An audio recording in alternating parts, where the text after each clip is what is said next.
Alléluia. Père, merci pour le temps que tu nous offres.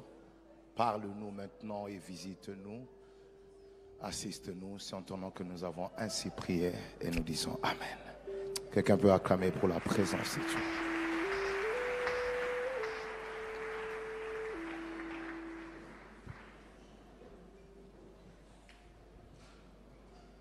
Jean chapitre 2,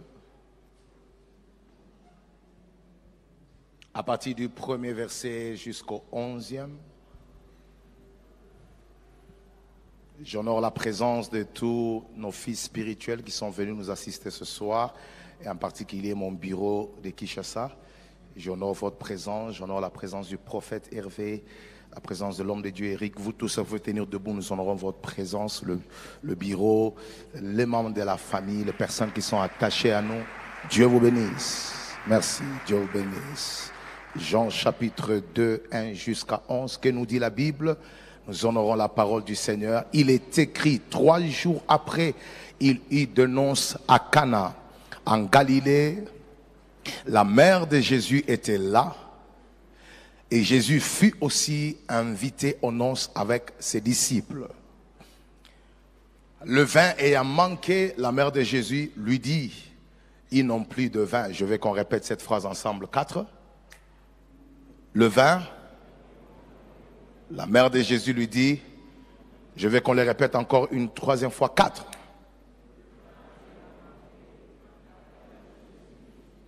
Ils n'ont plus de vin. On peut continuer? Il répondit, femme, qu'y a-t-il entre moi et toi? Mon heure n'est pas encore venue. Sa mère dit au serviteur, faites ce qu'il vous dira. Or, il y avait là 6 vases de pierre destinés aux purifications des Juifs et contenant chacun d'eux 3 mesures. Merci. Jésus leur dit, remplissez d'eau ces vases, et ils les remplirent jusqu'au bord. Puisez maintenant, leur dit-il, et portez-en à l'ordonnateur du repas. Il les emporte.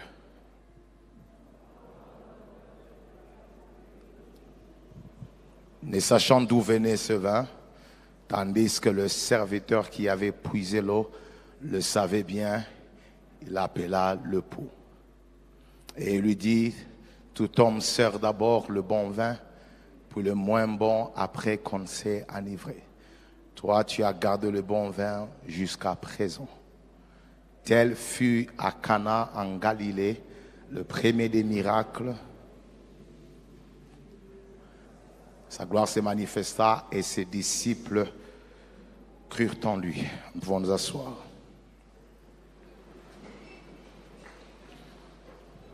Alors tout tourne autour de l'intercession par rapport à notre texte de base dans Chronique qui nous parle de Jaébet qui avait fait sa prière, demandant à Dieu de le bénir, d'élargir ses limites, d'étendre ses limites et de le préserver. La Bible dit l'Éternel lui accorda, c'est-à-dire c'est une convention qui est basée sur l'intercession, d'autant plus que cela est organisé par le département d'intercession à l'intention de toute l'Église. Alors, ce soir, je veux enseigner sur les effets extraordinaires de l'intercession ou de la prière d'intercession. Tu peux répéter après moi, les effets extraordinaires de la prière d'intercession. Plus fort que ça, les effets extraordinaires de la prière d'intercession. Alors je vous propose 3 chapitres que nous allons exploiter ce soir, c'est-à-dire ça va vous permettre de savoir d'où nous commençons, où est-ce que nous allons et quel sera le terminus de notre enseignement. Donc on va avoir 3 chapitres dans l'enseignement de ce soir. Le premier chapitre, pour ceux qui sont en train de noter, nous allons parler sur comprendre le ministère d'intercession à la lumière de la parole de Dieu. Comprendre le ministère d'intercession à la lumière de la parole de Dieu. Nous voulons comprendre le ministère d'intercession ou l'intercession selon la parole de Dieu. Qu'est-ce que Dieu dit sur le ministère d'intercession dans sa parole? Et puis deuxièmement, dans notre deuxième chapitre, nous allons parler sur les caractéristiques d'un intercesseur à la taille de Marie. Le caractéristique d'un intercesseur à la taille de Marie. C'est-à-dire nous voulons utiliser Marie comme un profil qu'il faut suivre, qu'il faut imiter d'un vrai intercesseur.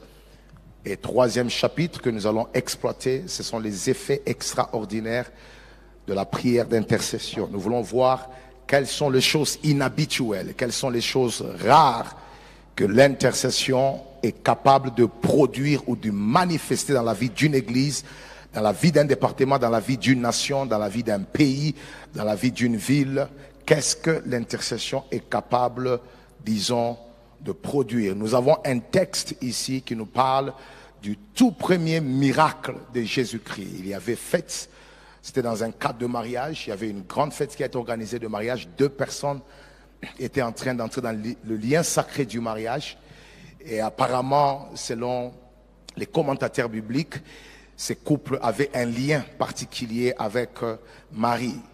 Et c'est comme ça qu'en invitant Marie, ils ont souhaité aussi que le fils de Marie, Jésus, soit aussi invité à la fête. Et Jésus va amener aussi sa suite des disciples. Ils vont se retrouver dans cette fête.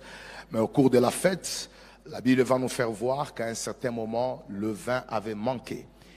Et Marie est allée exposer le problème à Jésus en lui disant, voilà, ils n'ont plus de vin, il faudrait que tu fasses quelque chose.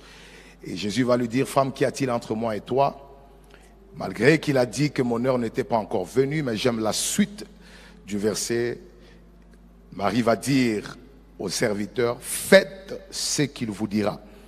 Et la Bible déclare qu'il va donner l'ordre au serviteur de remplir d'eau les vases, parce qu'il y avait, dans la culture juive, quand vous arrivez dans un endroit, dans une maison ou dans une fête, vous ne pouvez rien faire, vous ne pouvez pas accéder à l'endroit si vous ne vous purifiez pas à l'extérieur. C'est-à-dire, il y avait toujours des vases à l'extérieur ou à l'intérieur avant d'accéder au grand salon, au lieu de la fête. Les gens avaient la culture de se désinfecter, d'enlever les saletés, de se laver les mains. Et il y avait des vases qui étaient exposés à l'extérieur et qui permettaient aux visiteurs ou aux invités, disons, de se laver afin d'avoir accès. Et Jésus va récupérer ces vases-là, il va les introduire à l'intérieur et donna l'ordre aux serviteurs de remplir ces vases. Et la Bible dit, pendant qu'ils ont rempli ces vases, ils devaient les remplir jusqu'au bord. Et à un certain moment, il a dit, amenez maintenant ces vases pleins d'eau au coordonnateur. Il n'a pas dit que l'eau était déjà changée.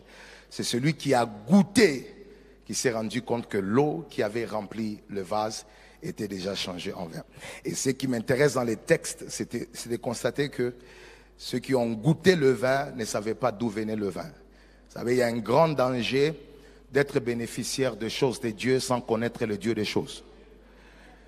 C'est-à-dire, vous goûtez le vin de Jésus-Christ, mais vous ne connaissez pas Jésus-Christ. Vous ne le connaissez pas. Ils ont goûté un vin extraordinaire, un vin hors du commun, mais ils ne connaissaient pas les faiseurs de ce vin. Et c'est comme ça que, quand ces miracles se produisent, la Bible dit, les disciples crurent en Jésus-Christ. Ma question est de savoir, est-il possible d'être un disciple de Christ sans croire en Christ? Si on les a appelés disciples, c'est parce qu'ils avaient déjà cru. Mais à cause du résultat qui s'était produit ce jour-là, c'est comme si les disciples ont cru encore en Jésus-Christ à nouveau. Je prie que dans cette réunion qu'on aura, que Dieu nous permette encore de croire à nouveau qu'il existe, de croire à nouveau qu'il est le Dieu qui nous a sauvés. Une autre façon de dire que ta foi va encore augmenter en Jésus-Christ. Est-ce qu'on peut honorer Dieu pour cette parole qui va nous bénir ce soir? Alors je veux que vous puissiez noter, pour ceux qui notent, comprendre l'intercession, le mystère d'intercession. C'est quoi l'intercession, ou quel est l'essence du ministère d'intercession dans les Écritures? J'aimerais brosser à cela pour ceux qui écrivent. Intercéder ou intercession signifie simplement action d'intercéder auprès de Dieu en faveur d'une personne ou en faveur d'une famille ou en faveur d'une catégorie de personnes. Mais quand vous lisez les Écritures et que vous sondez la Bible, vous allez vous rendre compte que l'intercession est le ministère actuel de Christ dans la gloire. Ceci est très important. C'est le ministère actuel de Christ dans la gloire. C'est-à-dire quand Dieu monte au ciel, quand il s'assoit dans la gloire, Christ, il est élevé à la droite de Dieu le Père. Romains chapitre 8, verset 34 nous dit Qui le condamnera? Christ est mort, bien plus il est ressuscité, il est à la droite de Dieu et il intercède pour nous. Je voudrais que nous puissions remarquer que Jésus est dans la gloire, Jésus n'est plus dans les réalités terrestres, Jésus est au ciel dans la stabilité parce qu'il est assis, il a déjà tout accompli, mais le ministère qui continue dans la gloire, c'est le ministère d'intercession. Et je voudrais dire à toutes les personnes qui sont présentes dans cette salle que tous les hommes élevés spirituellement ont un ministère de base dans la gloire, c'est le ministère d'intercession. Quelle que soit l'élévation que nous pouvons connaître, il y a un ministère qui ne s'arrête pas. Je peux être au début de mon ministère, j'ai torchonné comme moi en tant que pasteur quand j'ai commencé mon église. J'ai eu à torchonner dans la salle de mon église, j'ai eu à installer les instruments, j'ai eu à faire presque tout ce qu'il fallait dans mon église. Mais il y a un ministère que je n'ai jamais abandonné, qui demeure même le socle de mon ministère, c'est le ministère d'intercession. Et vous ne pouvez pas, au nom de l'élévation, au nom de la manifestation de quelques dons, arrêter l'intercession. Parce que notre exemple par excellence, il était sur la terre, il a souffert, il a payé les prix. Et quand il entre dans les hauteurs, il est assis à la droite de Dieu le Père. Il n'a plus de souffrance, il n'y a plus de persécution. Dans la gloire où il est, le ministère qu'il continue à opérer ou à exercer jusqu'à présent, c'est le ministère d'intercession. Alors je voudrais dire à toutes les personnes qui ont connu la souffrance dans leur vie, vous avez connu des problèmes et aujourd'hui Dieu vous a fait grâce, les problèmes ne sont plus. Même dans cette gloire que Dieu vous a donnée, le ministère d'intercession doit continuer. C'est l'activité des personnes élevées, c'est l'activité de personnes qui ont connu l'ascension. Parce que notre maître qui a connu l'ascension, le ministère qui continue à opérer, à exercer, c'est le ministère d'intercession. Donc quand on dit ressembler à Christ, ce n'est pas seulement lui ressembler dans notre façon de parler, dans notre façon d'agir, mais aussi c'est le ressembler en ce qu'il fait actuellement. Qu'est-ce qu'il fait? Il intercède. Donc si nous intercédons ce soir, nous ressemblons à notre maître. Parce que c'est l'activité qu'il fait dans la gloire. Je parle à toutes les personnes qui aspirent à la gloire, les personnes qui croient qu'après cette convention, Dieu va vous amener à la prochaine dimension. Quand vous serez dans cette prochaine dimension, n'oubliez pas que l'activité principale des personnes qui ont connu l'ascension, ce n'est pas manger, ce n'est pas poster, ce n'est pas être acclamé par les hommes. L'activité principale demeure l'intercession. Donne-moi un bon amen. Et je voudrais aller encore plus loin pour dire, deuxièmement, que l'intercession est une exigence fondamentale et même prioritaire. Quand vous checkez les Écritures, c'est une exigence fondamentale et prioritaire pour l'élargissement du royaume de Dieu. Bref, c'est l'exigence fondamentale de l'évangélisation, de l'accroissement du royaume de Dieu. Il n'y a pas de naissance dans le monde spirituel, des nouvelles âmes, des nouveaux serviteurs dans le royaume qui n'est pas précédé par l'intercession. L'intercession, c'est la maternité où les grands hommes de Dieu naissent. Vous ne pouvez pas être un homme de Dieu efficace qui opère dans une dimension d'une manière permanente, d'une manière quotidienne, si votre vie n'est pas établi sur les racines du ministère d'intercession. Et c'est comme ça que quand vous lisez les Écritures, vous allez vous rendre compte qu'il y a un petit verset qui m'intéresse beaucoup, c'est dans Matthieu chapitre 9, verset 38. Jésus regarde, il y avait une grande foule qui semblait être comme de brebis languissantes, comme la Bible nous le dit. Jésus va regarder et dit, mais la moisson est grande, il y a peu d'ouvriers. Écoutez, maintenant il donne la clé. Comme il y a peu d'ouvriers, qu'est-ce qu'il faut faire? Il ne faut pas seulement aller chercher les ouvriers, mais ce qui doit précéder la recherche de ces ouvriers-là, c'est que vous devez prier donc le maître de la moisson d'envoyer des ouvriers. C'est-à-dire, avant que l'évangélisation ne se fasse dans le monde physique, l'évangélisation se fait d'abord dans le monde spirituel par la prière. Et c'est comme ça que lorsque nous descendons sur terrain, En réalité, nous allons simplement confirmer ce que Dieu a déjà libéré dans le monde spirituel par la prière. Je viens de déclarer que parce que nous allons prier cette semaine, nous allons encore gagner plus d'âmes qu'avant.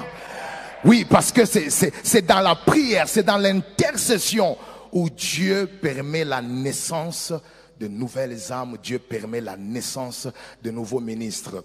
Et je crois que tout homme de Dieu authentique ne peut pas me contredire. Chaque homme de Dieu que le Seigneur a élevé dans chaque génération est passé par le ministère d'intercession.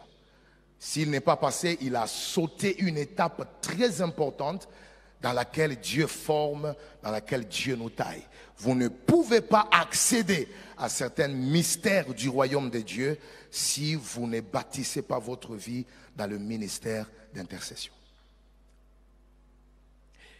Et c'est comme ça que je suis en train de dire que l'intercession est une exigence fondamentale pour l'élargissement du royaume de Dieu et même des grandes moissons. Et quand vous regardez un enfant comme Samuel ne peut pas se frapper la poitrine que la qualité de son ministère, l'authenticité qu'il avait, la gloire qu'il avait, c'était le fruit de ses sacrifices. Parce que quand je check la vie de Samuel, je me rends compte que c'est un produit de l'intercession. Vous savez, il y a des enfants qui n'ont pas de difficultés à faire des choses extraordinaires. Pas parce que seulement ils ont reçu la grâce, mais je crois que les personnes qui les ont engendrés ne les ont pas engendrés à la cuisine. Ils les ont engendrés dans la prière. Et c'est pourquoi quand vous regardez la différence entre les enfants de Pénina et les enfants de Anne, la différence c'est quoi? C'est que les enfants de Pénina, c'était simplement les résultats naturels, des efforts naturels. C'est normal en fait que Pénina mette au monde des enfants parce qu'elle n'a pas un problème de stérilité, elle n'a pas de difficultés. Mais quand vous regardez Samuel, c'est un enfant qui est venu. Pourquoi? Parce que Anna avait besoin d'un enfant ordinaire. Elle avait besoin d'un enfant qui pouvait rester dans la maison. Mais Dieu avait besoin d'un prophète. Et il lui a fallu beaucoup d'années pour discerner le besoin du cœur de Dieu. Parce que si Dieu lui avait donné un enfant ordinaire, il devait le garder à la maison. Cependant, Dieu avait besoin d'un serviteur qui devait être une offrande parce qu'il n'y avait plus de sacrificateur. Élie est déjà avancé en âge et il faudrait que Dieu se trouve un remplaçant, quelqu'un qui peut le succéder et continuer la mission. Maintenant quand vous regardez les Écritures, les enfants de Pénina, nous ne connaissons aucun nom. Mais quand vous regardez l'enfant de la prière, au lieu qu'il reste dans un livre qui porte le nom de quelqu'un d'autre, il devient lui-même le nom principal du livre dans lequel vous trouvez le nom de ses parents. Il y a des gens qui doivent te rencontrer pour connaître tes parents. Ah oui, tes origines que le diable a essayé d'écraser et d'embrouiller seront connues parce qu'il y a un Dieu qui va faire en sorte que par la prière ce soir, que tu sois un objet de gloire et non un objet d'humiliation. Donne-moi un bon amen et je prêche la parole. Alors vous vous rendez compte que ce qui vient par la prière a beaucoup d'impact. Et cet enfant va grandir et j'aime le témoignage que les serviteurs de Saül fait sur Samuel. Quand ils ont perdu les ânesses, il dit, nous connaissons un homme de Dieu, c'est un prophète. Il dit que tout ce qu'il dit arrive. Voyez, quand vous engendrez les choses dans la prière, ces choses ont une qualité extraordinaire. Ça a une qualité extraordinaire. Et donc, comprenez que l'intercession, c'est une maternité spirituelle, mais c'est aussi pas seulement une exigence fondamentale et prioritaire pour l'élargissement du royaume de Dieu, mais l'intercession est une responsabilité, troisièmement, c'est une responsabilité spirituelle de tout le croyant et un besoin de tous les hommes. J'essaie d'étudier les Écritures, je me suis rendu compte que l'intercession n'est pas une affaire d'un département.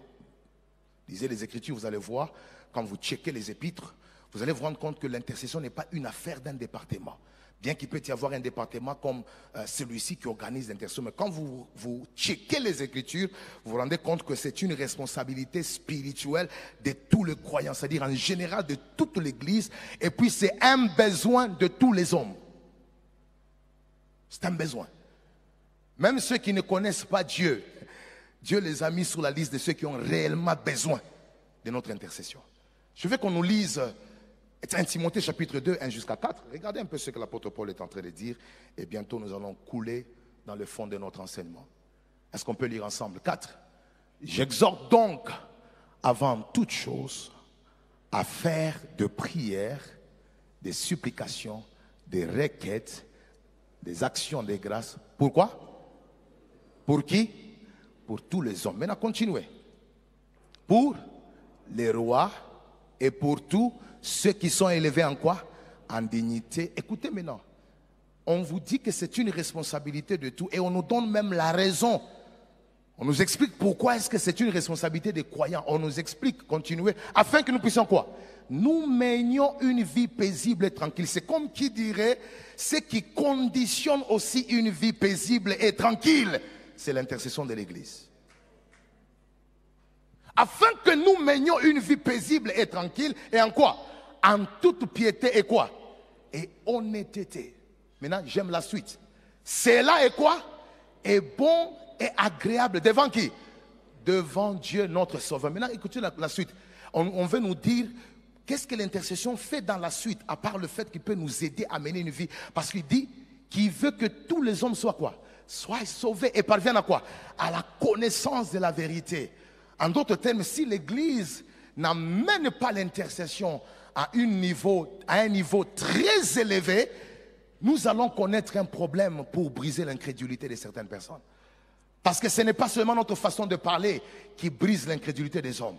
C'est la quantité de prières que nous offrons à Dieu en faveur de certaines personnes que le diable a aveuglées et a bloquées dans l'incrédulité. Donne-moi un bon amen. Donc tout enfant de Dieu est appelé à exercer le ministère d'intercession. Et Pasteur Marcelo, pendant que j'étais en train de méditer la parole, j'ai vu que dans les Écritures, juste en passant rapidement, il y a 4 types de personnes que Dieu cherche, que Dieu recherche. Et j'étais vraiment intéressé à checker les Écritures, à savoir quelles sont les 4 catégories de personnes que Dieu cherche dans chaque génération pour faire avancer son royaume. Je me suis rendu compte qu'il y a 4. Si quelqu'un peut en trouver le 5e, gloire à Dieu, ça va beaucoup nous édifier. Mais à mon niveau, quand j'ai fait des recherches, j'ai vu que la première catégorie de personnes que Dieu cherche dans chaque génération pour faire avancer son royaume, ce sont les missionnaires.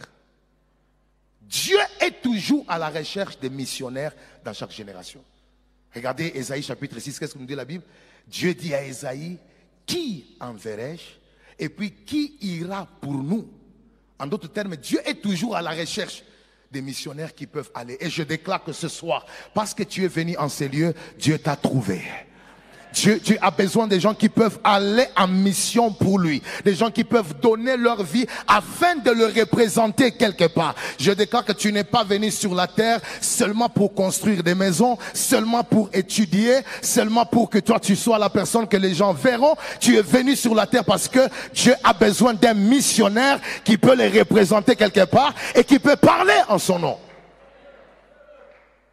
Comment croiront-ils s'il n'y a personne qui prêche? Et la deuxième catégorie de personnes que Dieu a toujours cherché, ce sont les hommes selon le cœur de Dieu. C'est-à-dire les hommes selon le cœur de Dieu, capables d'accomplir ses volontés. Rappelez-vous, Actes chapitre 13, 22, que nous dit la Bible. J'ai trouvé David, l'homme selon quoi? C'est-à-dire que Dieu était en train de chercher. Il ne cherchait pas n'importe qui. Il cherchait l'homme qui avait le cœur. Un cœur, l'homme selon son cœur, voilà, qui pouvait accomplir toutes ses volontés. Dieu est à la recherche de personnes qui sont capables d'accomplir les volontés de son cœur. Les hommes qui reflètent le cœur de Dieu. Ma prière est que pendant que je suis en train d'enseigner, que Dieu te donne son cœur. Le cœur de Dieu est patient, le cœur de Dieu est fidèle, le cœur de Dieu est amour. Donne-moi un bon amen. Et j'avance rapidement, ce n'est pas ça mon enseignement, mais je tiens vraiment à insister les types de personnes que Dieu cherche. Dieu cherche les adorateurs. Dis après moi les adorateurs. Oui. Il est à la recherche de vrais adorateurs. Les adorateurs, les vrais adorateurs adorent Dieu en esprit. Jean chapitre 4. Ils adorent en esprit et en quoi? Et en vérité. Voilà les vrais adorateurs dont Dieu demande, que Dieu cherche. Je prie que dans cette période qu'on est en train de traverser, que Dieu continue à soulever des grands adorateurs. Vous savez, par le ministère d'adoration, Dieu impose son règne. Et Dieu influence plusieurs personnes. Vous savez, l'adoration et la louange sont le ministère qui impose l'atmosphère de Dieu dans plusieurs territoires. Je prie que dans cette génération et même dans cette église, que Dieu continue à susciter des vrais adorateurs. Et regardez, lisez l'histoire, vous allez voir que la plupart d'hommes de Dieu que le Seigneur a utilisés avaient un côté adorateur. Checkez l'histoire. Vous verrez que les grands hommes de Dieu que le Seigneur adore, même s'ils ne sont pas des musiciens, ils ont un côté adorateur. Parce que lorsque vous élevez celui que vous prêchez, il attire des hommes vers lui. Je prie pour que l'esprit d'adoration revienne dans l'église. Et que Dieu nous amène encore des vrais psalmistes dans les temps de la fin. Est-ce qu'on peut demander cela pour la chorale qui est là-bas? Que le Seigneur leur donne davantage un esprit d'adorateur qui va influencer l'église dans l'intimité avec le Seigneur. Quelqu'un dit Amen. Et la dernière catégorie, ce sont des intercesseurs. Des intercesseurs. Ézéchiel 22, 30. Je cherche parmi eux un homme qui s'élève, qui élève un mur, qui se tient à la brèche devant moi en faveur du pays. Donc vous vous rendez compte que parmi les 4 types de personnes que Dieu cherche, il y a aussi des intercesseurs. Dieu est à la recherche des intercesseurs. Il a besoin d'eux parce que c'est par eux que le Seigneur passe pour manifester sa gloire. Est-ce qu'on peut acclamer très fort d'abord pour le Seigneur? Merci. Alors je voudrais rapidement que nous puissions apprendre les caractéristiques d'un intercesseur à la taille de Marie. Nous voulons étudier, regardez, dans cette fête, il y a un problème, le vin est fini. Mais Marie se présente comme un intercesseur en faveur de la fête. Parce que quand il dit il n'y a plus de vin, quand il dit il n'y a plus de vin, c'est une prière qu'elle fait. Parce que la Bible dit vous devez faire connaître vos besoins à Dieu. Ne vous inquiétez de rien, mais en toute chose, faites connaître vos besoins. En disant il n'y a plus de vin, elle est allée faire connaître à Christ le problème de la fête. Quelqu'un peut dire Amen. C'est une prière d'intercession qu'elle est en train de faire. Mais nous voulons observer, je veux que par la grâce de Dieu, que nous puissions tirer quelques caractéristiques que nous voyons dans la vie de Marie, que chaque intercesseur est appelé à suivre. Elle est un modèle du ministère d'intercession. Et je voudrais les épingler rapidement et nous allons nous baser sur ces profils afin d'imiter sa voix et plutôt sa foi ce soir et de travailler dans le ministère d'intercession. Remarquez la première caractéristique, disons, d'un intercesseur à la taille de Marie. C'est qu'un intercesseur à la taille de Marie fait de la crise des autres un sujet personnel de prière. Un intercesseur à la taille de Marie fait de la crise des autres un sujet personnel de prière et non un objet de moquerie. Regardez ce qui se passe dans ce texte. Marie n'est pas en train de se moquer en disant vous êtes désorganisés. Comment vous n'avez pas calculé le nombre, disons, de personnes? Comment vous n'avez pas calculé la quantité du vin qu'il fallait pour que cela ne puisse pas créer un problème au long de la fête? Elle n'a pas critiqué la fête. Elle n'a pas critiqué l'organisation, mais ce qu'elle a fait, c'est quoi? Elle a simplement converti le problème des autres en une requête devant le Seigneur. Lorsque vous voulez devenir un intercesseur efficace, sachez que vous devez toujours avoir la capacité de transformer la crise des autres en une requête de prière. Vous ne serez jamais un intercesseur efficace si le malheur qui frappe les autres vous réjouit. Et la particularité avec les gens de ma génération, c'est qu'ils sont toujours parfois contents lorsqu'un malheur arrive à quelqu'un. Et l'église d'aujourd'hui a perdu les caractéristiques de vrais intercesseurs parce qu'un intercesseur ne fait pas de la crise de son prochain un sujet de moquerie. Il l'a converti en une requête de prière personnelle. Je prie à partir d'aujourd'hui que le problème que tu constates dans la vie de ton prochain ne soit pas un sujet de critique, mais que ce soit une requête de prière pour toi. Une requête d'intercession pour toi. Tu connais quelqu'un qui passe par la souffrance. Tu connais quelqu'un qui est en train de gémir. Ne prends pas de ces sujets-là et en faire un sujet de critique. Essaie de convertir ces sujets en quoi? En requête de prière. Ma prière aujourd'hui, qu'on ait plus une église de personnes qui ne se réjouissent pas de la souffrance des autres, mais qui prend le problème des autres pour en faire des sujets de prière. Et c'est comme ça que nous disons que l'intercession est une expression d'un amour authentique. Parce qu'en fait, quand vous avez l'amour authentique, l'amour doit vous pousser à prier aussi pour les gens. Marie n'est pas allée devant Jésus pour se plaindre. Elle est allée présenter une situation. Un vrai intercesseur ne reste pas insensible devant la crise qui frappe son prochain. Et vous savez, pendant que je méditais, je me suis rendu compte que l'absence de l'amour se manifeste par la présence des moqueries et des critiques face aux problèmes des autres. Mais la présence de l'amour se manifeste par l'intercession en faveur des autres. Comment savoir que l'amour de Dieu est absent en toi? Comment savoir que tu n'es pas rempli de l'amour de Dieu? Regarde ce que tu fais quand quelqu'un souffre. Comment se fait-il? La Bible dit dans Actes chapitre 12 qu'on est en train de persécuter l'église. Hérode persécutait l'église. Et puis il a tué cet homme de qui? De Jacques, avec son épée. La Bible dit, c'est là plus aux Juifs. Les ennemis se plaisent de notre malheur. Mais quand on a pris Pierre, on l'a jeté en prison. Quelle était la réaction d'amour de l'église? La Bible dit l'église a commencé à adresser des prières en faveur de Pierre. Je prie que dans notre génération, qu'il y ait plus de gens, lorsqu'il y a un problème, au lieu de critiquer, au lieu de parler, qu'on entre en prière, parce que la force est dans la prière. Reçois l'esprit de prière. Je dis, deviens un intercesseur à la taille de Marie. Lorsque tu vois le problème de ton frère, ça ne sera pas un sujet de critique à la table, mais ça deviendra un sujet de prière dans la présence de Dieu. Je veux que tu dises à 3 personnes, à partir d'aujourd'hui, deviens un intercesseur pour ma vie. Ah oui, deviens un intercesseur pour ma destinée. Écoutez, les moqueries ne changent pas la destinée. Les critiques ne changent pas les situations. Mais la prière peut changer les situations.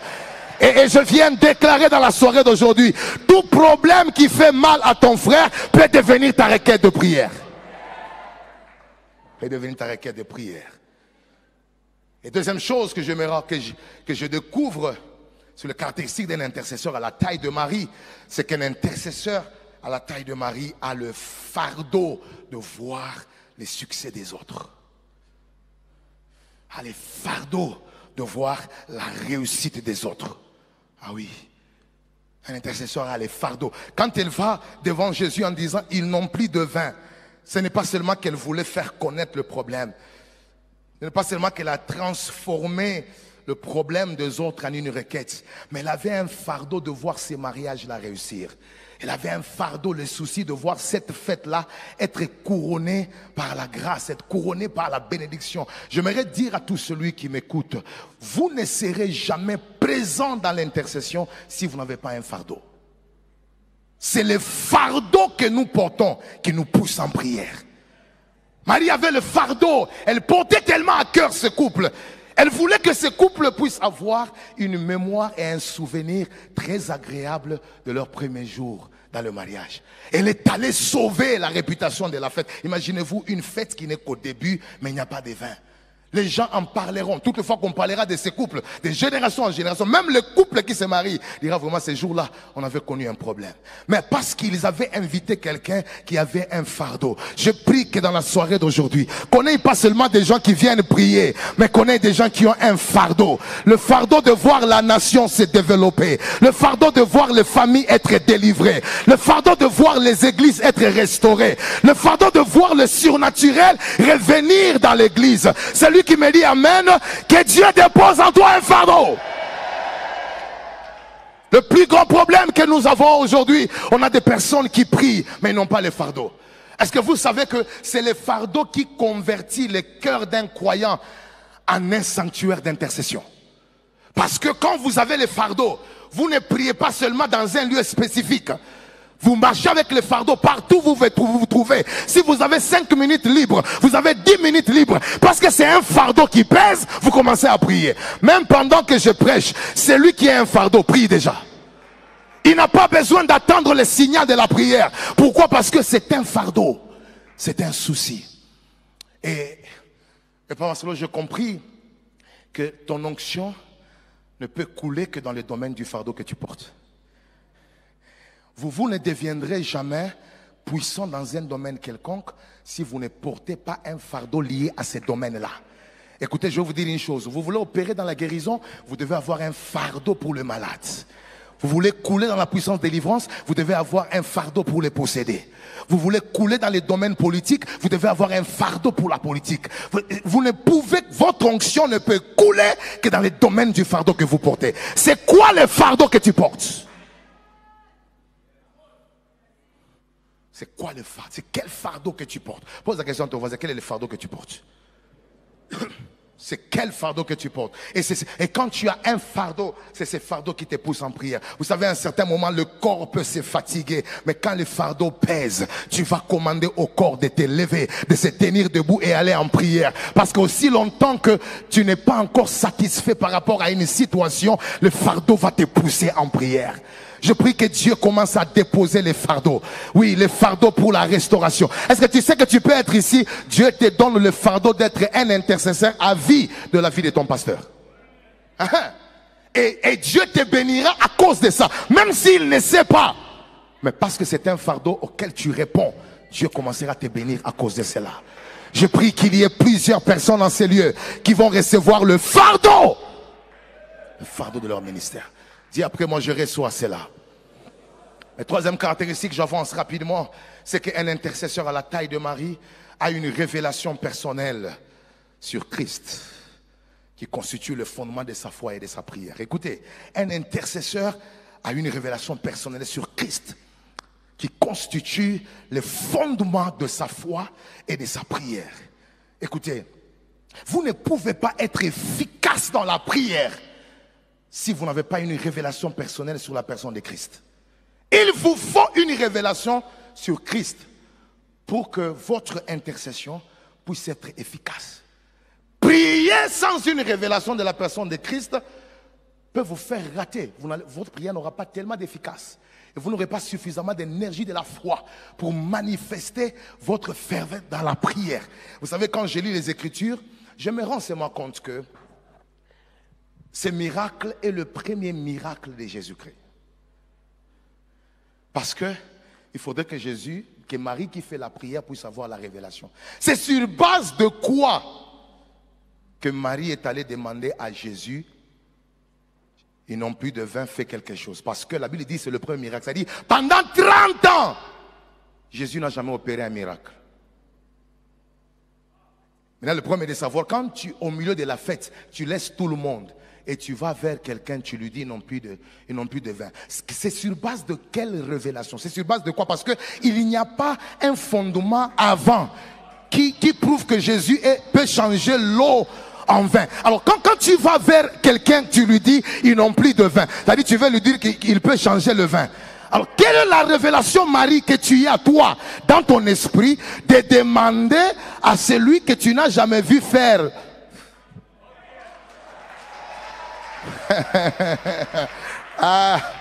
Et j'étais curieux de savoir d'où lui venait cette révélation. C'est comme ça que je suis allé trouver dans Luc chapitre 2, le verset 28 jusqu'à 32. Je me rends compte que au jour où Jésus était né, 8 jours après, Marie avait amené Jésus au temple. Et en arrivant au temple, il y avait un sacrificateur.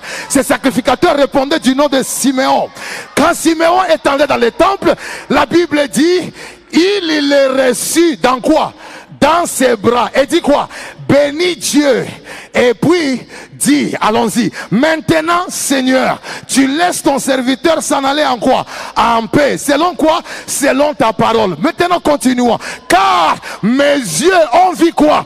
Ton salut. Oh my God, oh my God. Mes yeux ont vu ton salut. Écoutez, c'est-à-dire que ces jours-là, Marie, qui écoutait le sacrificateur parler sur l'enfant, était en train d'enregistrer dans son cerveau et dans son cœur la révélation de l'enfant qu'il portait. Ce qui fait que au jour où le vin avait manqué, qu'est-ce qui s'était passé? Elle est allée vers Jésus, pas parce qu'il était son enfant, mais parce qu'il avait la révélation que Jésus était...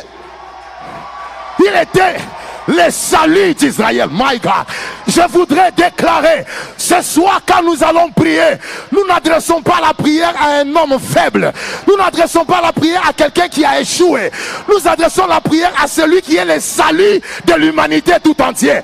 Tu me donnes un bon amen, que Jésus se révèle. Continuez-moi les textes. Continuez-moi mon texte. Continuez. Il dit, mon yeux ont vu quoi? Mes yeux ont vu quoi? Mes yeux ont vu quoi? Car mes yeux ont vu quoi? Ton salut. Continuons. Salut que tu as préparé devant tout le peuple. Allez, continuons. Maintenant, nous voulons voir le deuxième profil. Lumière pour éclairer les nations. Écoutez, quand Marie dit ils n'ont plus de vin, il ne parle pas seulement à celui qui s'appelle salut, mais il s'adresse aussi à celui qui s'appelle lumière. Il dit qu'il a la capacité d'amener l'éclaircissement. Il a la capacité de chasser tout ce qui vient du ténèbre afin d'imposer la volonté de Dieu. Je viens de déclarer, partout où il y avait la confusion, ce soir il y a un Dieu qui s'appelle... Partout où il y avait le ténèbre, ce soir il y a un Dieu qui s'appelle. Je prophétise que là où il y avait le ténèbre va disparaître. Et j'ai compris, ne bougez pas mon texte, j'ai compris. Ça c'est une révélation que tu ne dois jamais oublier. J'ai compris que dans le monde spirituel, le jour dans la vie d'un homme ne commence à être compté que le jour où la lumière apparaît. Quand vous lisez la Bible, au commencement, Dieu créa les cieux et la terre. La terre était informe et vide. Aussi longtemps que les ténèbres régnaient, le jour n'était pas compté. C'est seulement le jour où Dieu dit que la lumière soit. Et la lumière fut. Il y eut un soir, il y eut un matin. Ce fut le premier jour. Écoutez, tout celui qui n'a pas encore rencontré Jésus, il peut être sur la terre, mais ces jours ne sont pas encore être comptés. Ces jours ne sont pas encore comptés. Pourquoi les jours ne sont pas encore comptés? Parce qu'une vie sans Christ, c'est la mort. Il y a un succès sans Christ, c'est l'échec. Une élévation sans Christ, c'est l'humiliation. Ce qui fait que les jours glorieux ne commencent à être comptés que le jour où la lumière entre. Si tu m'entends et que tu n'as jamais reçu Christ, tu peux le recevoir comme lumière. Et quand il arrive, tu vas te rendre compte que tu n'oublieras jamais ces jours. Tu diras que j'étais sur la terre, mais à partir de ces jours-là, quelque chose avait commencé. Aidez-moi à continuer mon texte. Et qu'est-ce qu'il dit? Lumière pour éclairer quoi? Les nations. Et puis, gloire d'Israël, ton peuple. Maintenant, quand vous lisez Jean chapitre combien? 2, verset quoi? Verset 11. La Bible dit quoi? La Bible dit que cela se fut à Cana, en Galilée. Le premier des miracles que Jésus fait. Et il manifesta quoi? Et la personne qui a déclenché la gloire, c'est la personne qui avait la révélation de qui Jésus était. Ta prière devient efficace lorsque tu pries avec la révélation de qui est Jésus pour toi. Si Jésus est pour toi la lumière du monde, là où il y a la confusion, tu vas prier pour que Dieu amène la grâce. Donne-moi un bon amen, je prêche la parole. Donne-moi un bon amen, je prêche la parole. C'est pourquoi lui-même, quand il est venu, il a commencé à se présenter en disant « Je suis ». Et quand il dit après moi « Je suis ». Quand il est venu, il a dit quoi? « Je suis l'alpha et l'oméga ». Dit après moi « Je suis ». Il a dit « Je suis l'étoile brillante de quoi? Du matin ». Dit après moi « Je suis ». Quand il est venu, il a dit « Je suis la résurrection, la vie, la résurrection et la vie ». Et puis il dit « Je suis ». Je suis quoi? Le chemin, la vie et la vérité. Et puis il dit, je suis celui qui suit. Dit après moi, je suis. Et quand il arrive, il dit encore, je suis la porte. Ah oui, la Bible dit, je suis quoi? Je suis la porte. Même si les humains ferment les portes de la terre, Jésus est la porte du ciel pour toi. Donne-moi un bon amen et je prêche. Et puis il dit, je suis le rejeton de la postérité de qui? De David. Dis après moi, je suis. Et il se présente, il dit, je suis le bon berger. Dis après moi, je suis la lumière du monde. Ce qui fait que celui qui rencontre Jésus et connaît qui Jésus est, sa prière a des fondements, sa prière a la force. Parce que tu n'adresses pas cela à un homme, tu adresses à celui qui s'appelle la lumière, tu l'adresses à celui qui s'appelle l'étoile brillante du matin, tu l'adresses à celui qui s'appelle la porte de brebis.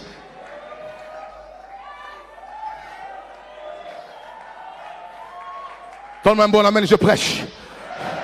Est-ce que tu peux bouger un peu comme ça? Bouge un peu comme ça. Pendant que tu bouges là, que quelque chose bouge dans ta vie. Ah oui, ah oui, ah oui. Écoutez, regarde ton voisin, dis-lui, un intercesseur à la taille de Marie a la foi, dis-lui ça, de prier pour les choses qu'il n'a jamais vu Dieu faire dans sa génération. Ah oui, parce que mon problème est celui-ci. Je check les Écritures. Jésus n'a jamais changé l'eau en vin. Surtout que c'est le premier miracle. Donc, Marie n'avait pas un fondement ou une référence des miracles que Jésus faisait couramment pour qu'elle puisse aller vers Jésus et lui dire, bon, comme tu avais fait avant-hier, comme tu avais fait il y a 15 mois, est-ce que tu peux aussi le faire ici? Mais elle avait la foi et l'audace de demander des choses qu'elle n'avait jamais vues dans sa famille, qu'elle n'avait jamais vues dans son quartier. Je prie que ce soir, que Dieu nous donne une génération des intercesseurs qui vont commencer à prier pour les choses qu'ils n'ont jamais vues. Ah oui, ah oui. Pendant que je parle, je prie que Dieu te donne la foi de demander des choses que tu n'as pas encore vues. Tu n'as pas vu ces choses dans la vie de ton père, tu n'as pas vu cela dans la vie de ton pays, mais tu seras la première personne par la foi que Dieu va te donner. My God, my God, my God. J'aime ce que la Bible dit. La Bible dit que Abraham était prêt à offrir Isaac parce qu'il pensait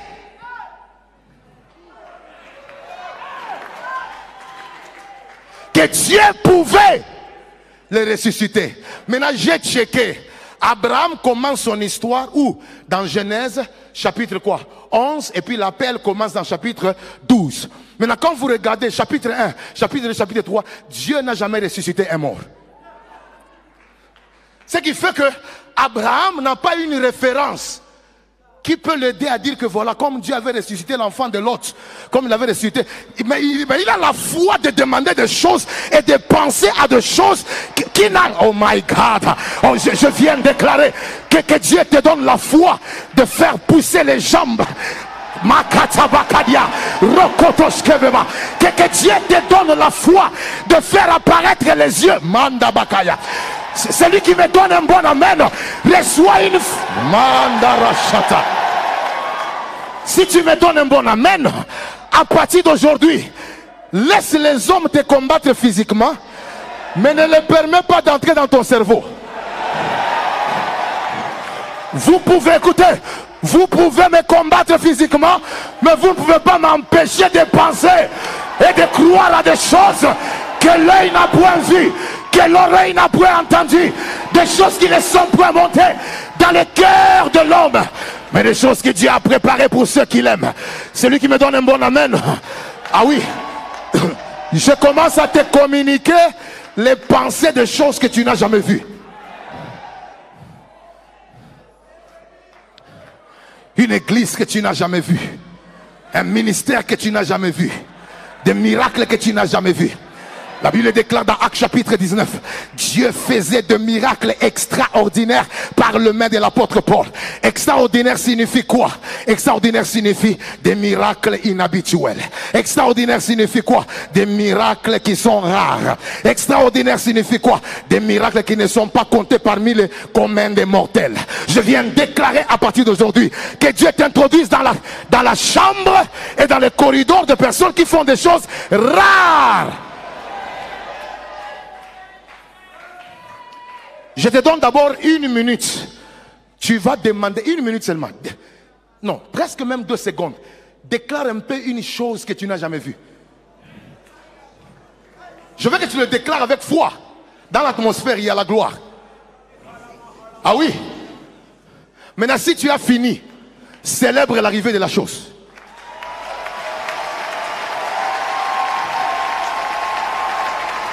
Célèbre l'arrivée de la chose.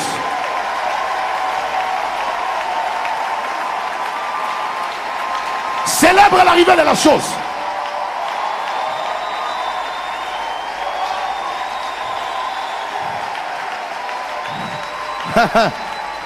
Écoutez, papa, j'ai compris.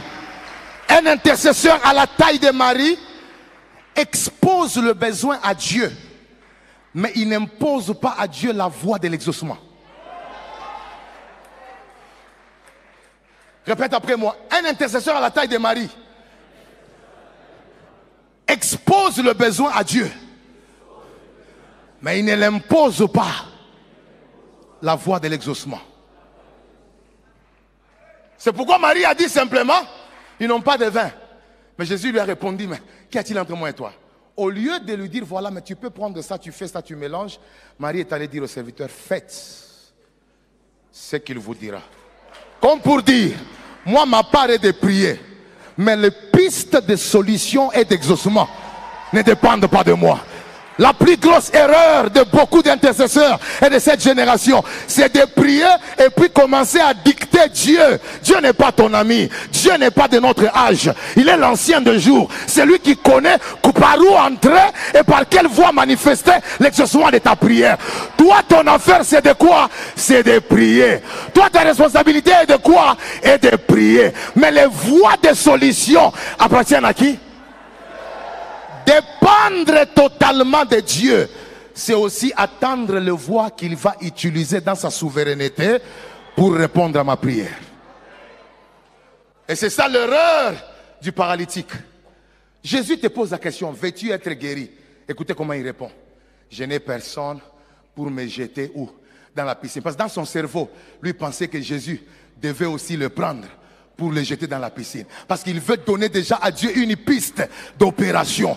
Telle que tu avais fait pour les autres, tu le feras aussi de la même. J'aimerais dire à tout le monde, Dieu ne prendra pas la même voie qu'il a utilisée pour les autres afin de t'exaucer. C'est un Dieu multidimensionnel. Et lorsque tu te connectes à lui, reste ouvert aux voies qu'il va utiliser pour te visiter. Donne-moi un bon amen et je déclare que Dieu... C'est pourquoi il y a des hommes dans la Bible qui ont connu quoi? Ils ont connu les mêmes difficultés. Mais Dieu a utilisé différentes méthodes pour le faire traverser ces difficultés. Tous ont rencontré les eaux comme obstacle. Moïse arrive, il trouve la mer rouge comme obstacle. Dieu lui dit quoi? Étends simplement quoi? Ton bâton. Et fais quoi? Et fends. Je prie que Dieu te donne une méthode que personne n'a déjà eue. Mais le jour où Josué, son fils, arrive devant le Jourdain, je pensais que Dieu devait lui dire, prends aussi le bâton et fends. Mais avec lui, ce sont les pieds des sacrificateurs qui ont commencé à... Même obstacle, mais différentes dimensions. Et Élisée aussi arrive devant quoi? Devant le Jourdain. Je pensais que lui aussi, ça sera les pieds. Mais lui, c'était le manteau. Et le manteau a brisé les lieux. Et je vois Jésus un jour, il se retrouve devant la mer. Je pensais que lui allait utiliser la méthode de Moïse du bâton. Il allait utiliser la méthode du manteau d'Élisée. Il allait utiliser la méthode des pieds pour que le lac puisse se fendre en deux. Mais lui, il va marcher au-dessus. Je viens déclarer ce soir, là où les autres sont tombés, toi tu vas marcher. Celui qui me donne un bon amen. Que les endroits fluides deviennent des endroits solides. Là où les gens sont toujours étouffés et détruits, toi tu seras stable. Tu auras la victoire. Parce qu'il y a un Dieu multidimensionnel. Et maintenant papa, le jour où tout le monde se faisait baptiser, Jésus est allé au Jourdain. Quand il entre dans les eaux du Jourdain, je pensais qu'il allait diviser le Jourdain en deux.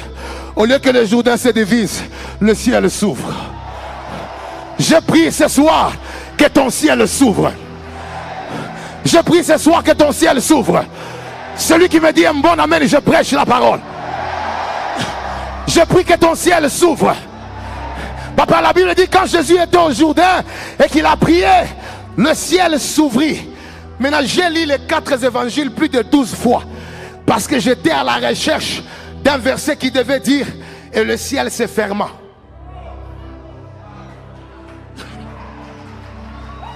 Je me suis rendu compte qu'il n'y a pas un verset qui nous dit que le ciel se ferma. Ça dit pendant 3 ans de ministère, Jésus a opéré sous un ciel ouvert. Je déclare à partir de ce soir, ton ciel ne va plus se fermer. Toute ta vie, tu vas opérer sous un ciel ouvert. Parce que là où il y a la prière, le ciel s'ouvre. Là où il y a l'intercession, le ciel s'ouvre. Tu me dis un bon amen et ton ciel s'ouvre.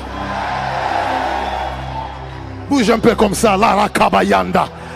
Aketa palij kavene korabasaya. Emereza bayete keve. Fais ça après moi, fais ça. Fais ça. Dis après moi, il y a 4 choses qui arrivent là où il y a l'intercession. Dis après moi, 1. L'intercession peut amener la provision même là où il y a l'absence des ressources. L'intercession peut amener la provision même là où il y a l'absence des ressources. Pour avoir le vin, il faut avoir des ressources qu'on appelle les raisins. Mais je vois dans l'absence des raisins, le vin est venu. Je viens déclarer, même si tu n'as pas de moyens, même si tu n'as pas de ressources, si on prie ce soir, si on prie ce soir, si on prie ce soir, Dieu va te donner la provision, même dans l'absence de ressources.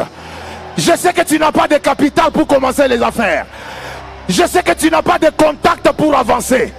Mais il y a un Dieu qui, lorsque les hommes prient, il a la capacité d'amener la provision, même dans l'absence des ressources.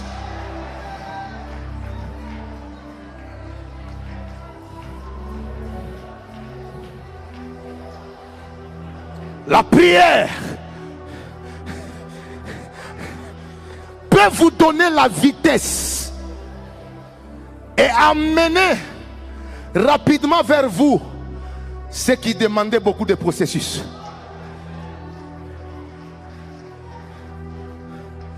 La prière amène certains résultats avec vitesse.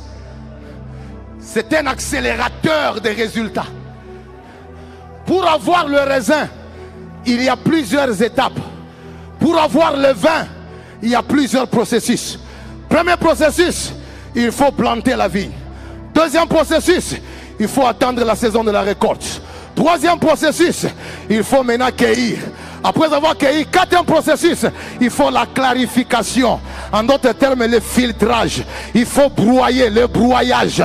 Après avoir broyé, il faut la fermentation. Mais je vois un maître, à cause de la prière de Marie, il traverse le processus et les étapes qui...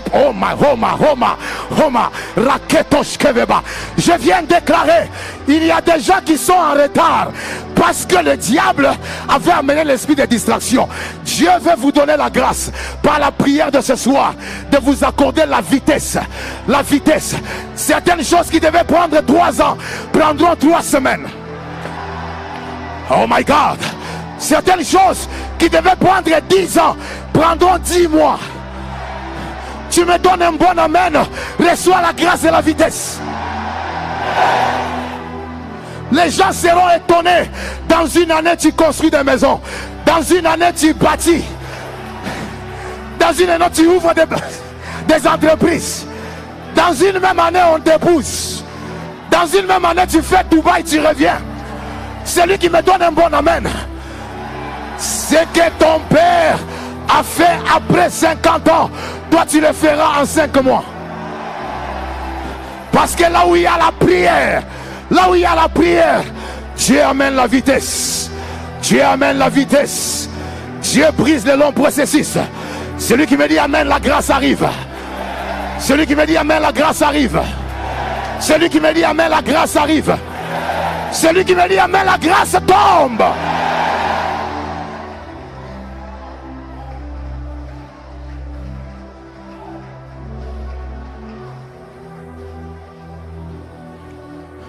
La prière élève ton utilité et ta nécessité dans la société et dans l'église. Les vases qui avaient pour utilité le lavement de pieds et de mains, à cause de la prière de Marie, l'utilité et les fonctions des vases a été élevée. Ce qui fait qu'au lieu que ces vases ne demeurent que pour le lavement de pieds et de mains, Les vases commençaient maintenant à servir à la consommation. C'est-à-dire que le main et le pied, c'était le premier fonctionnement. Mais deuxième fonctionnement, parce que quelqu'un a prié, les vases sont devenus maintenant le point par lequel il devait maintenant boire. Je prie qu'à partir d'aujourd'hui, toi qui étais comme sentinelle, toi qui étais comme manager, que tu deviennes CEO. Toi qui étais comme observateur, que tu deviennes acteur. Là où il y a la prière, un Mardoché qui était garde peut devenir premier ministre. Ah oui, celui qui me donne un bon amen, je parle. Oui. Là où il y a la prière, une femme comme Esther, qui était simplement Miss, elle était seulement en train de faire des défilés. Elle a été transférée de cette dimension-là à une reine de la nation. Que Dieu élève ton utilité. Que Dieu élève tes fonctions. Tu me donnes un bon amen et je déclare qu'à partir d'aujourd'hui, toi qui étais une personne pamba, tu seras une personne très importante.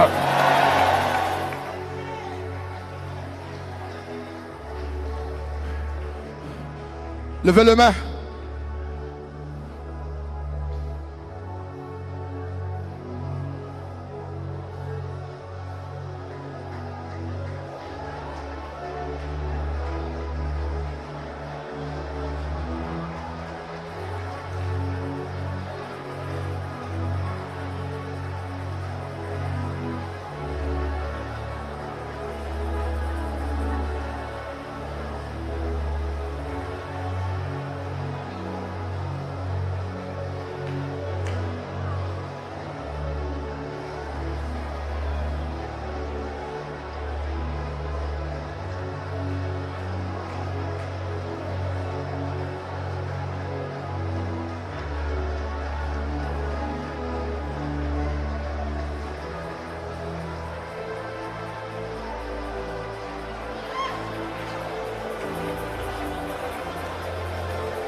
Manana Malarakataba.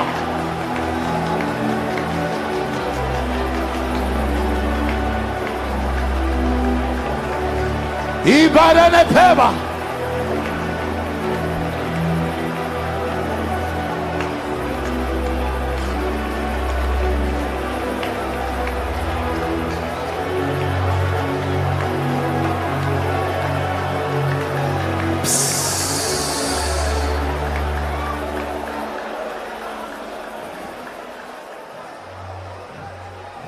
Lève bien tes mains, lève bien tes mains. L'Esprit de Dieu m'avait dit dans la soirée d'aujourd'hui, je veux toucher les déclencheurs de ma gloire. Il y a des personnes qui sont les déclencheurs de la gloire. Dans leur famille, dans leur nation. Et Dieu m'a dit, ce message est venu libérer la foi et l'onction. Alors protocole, soyez dans les rangées. Et la présence de Dieu va commencer à toucher les déclencheurs par le ministère de l'intercession. Les déclencheurs de la gloire dans la famille, dans l'église.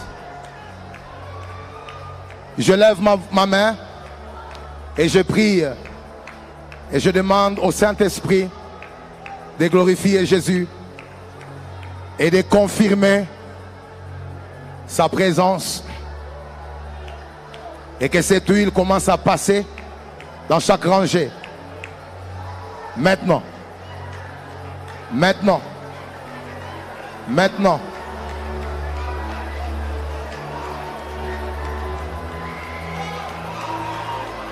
Faites attention. Ils ne vont pas supporter la présence de Dieu. Voilà. Il y a une forte présence.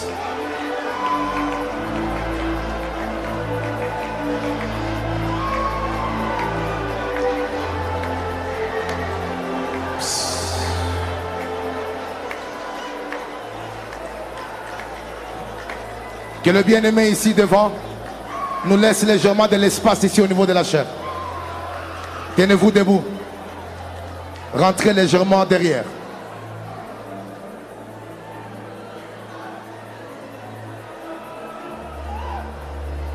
Rentrez légèrement derrière. Laissez-nous de l'espace pour les œuvres de l'esprit.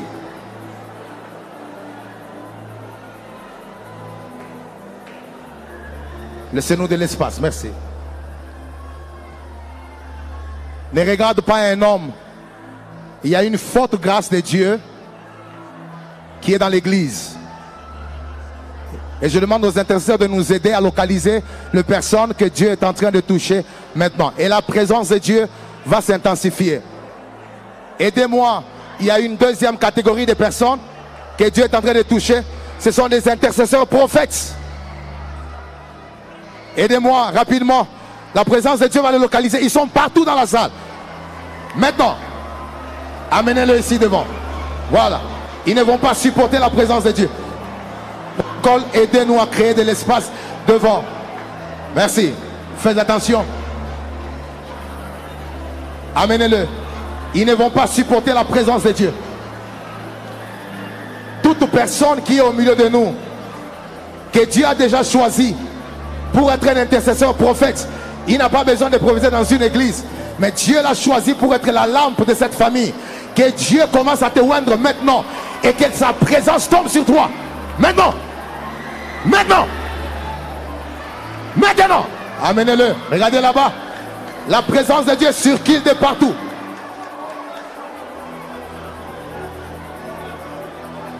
Amenez-le ici devant. J'aimerais faire une prière particulière sur ces gens. Et que pendant que tu as la main levée, toi qui as perdu les grâces, qui as perdu la grâce et la révélation, je déclare ce soir, reçois la restauration. À la Kadash Kebeba. Reçois la grâce. Il y a une fraîche onction de restauration.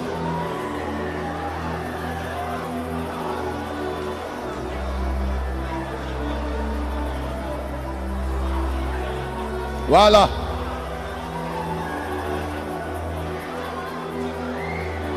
Voilà.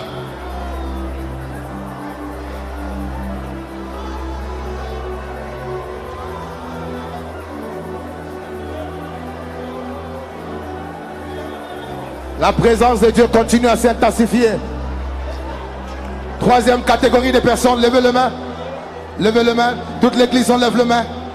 Je prie pour qu'à partir de ce soir, toute personne qui expérimentait des combats dans sa vie de prière, lourdeur, fatigue, manque de persévérance, manque d'intensité dans la prière, je déclare maintenant, reçois l'onction de la prière. Que Dieu restaure ta capacité à rester longtemps devant sa face.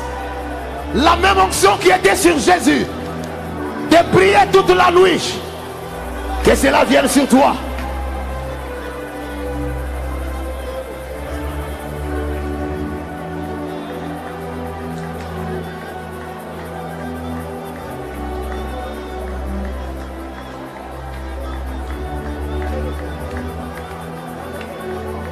Fais cette prière après moi. À partir de ce soir, plus fort que ça, à partir de ce soir,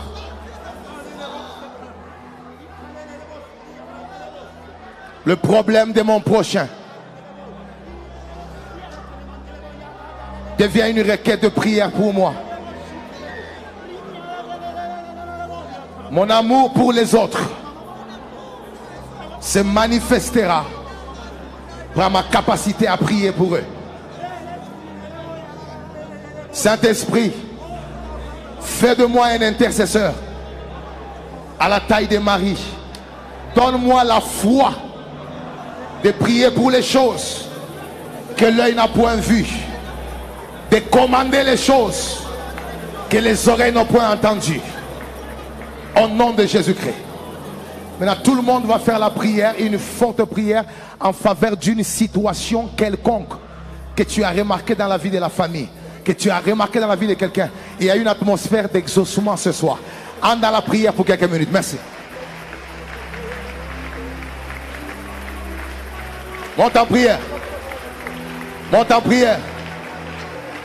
Tu fais une prière en faveur d'un problème.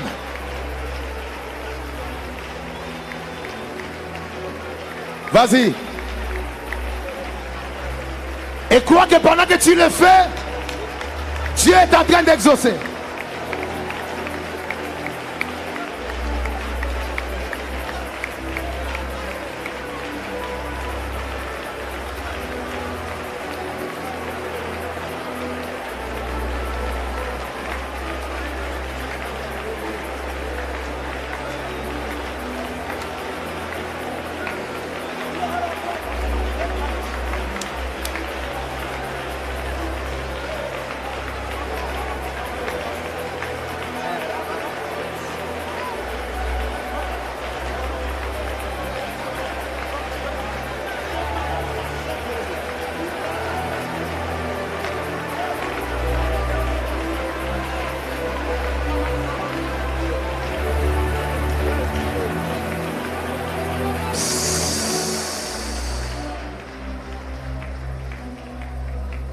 Nous voulons prier pour les situations qui ont perduré.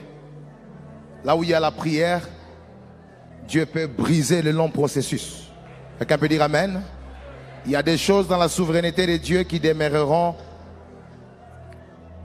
qui resteront dans de longs processus. Parce que Dieu poursuit un certain nombre de choses. Mais il y en a d'autres.